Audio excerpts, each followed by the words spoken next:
طبعا هو صاحب معروف، شفاهم من أمراض وأخرج شياطين وخلصهم، فتبعوه لغاية كده كويس. لكن لما يسجل الإنجيل إنهم كانوا بيصرفوا عليه، طب ليه كده؟ الرسل الأطهار ما كتبوش من عندهم،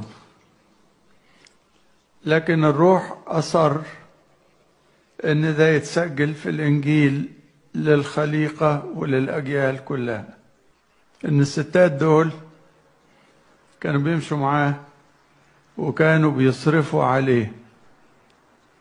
يعني ببساطة شديدة كانوا بيأكلوه.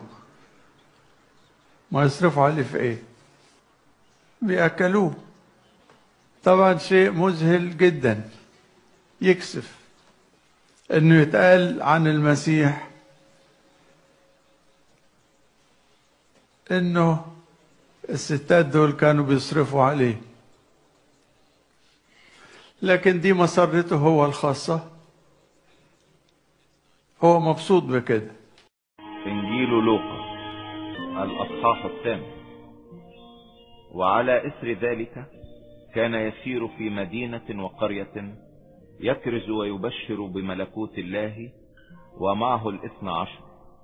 وبعض النساء كنا قد شفينا من أرواح شريرة وأمراض: مريم التي تدعى المجدلية، التي خرج منها 7 شياطين، ويونا امرأة خوذي وكيل هيرودس، وسوسمة، وأخر كثيرات كنا يخدمنه من أموالهن كنا يخدمنه من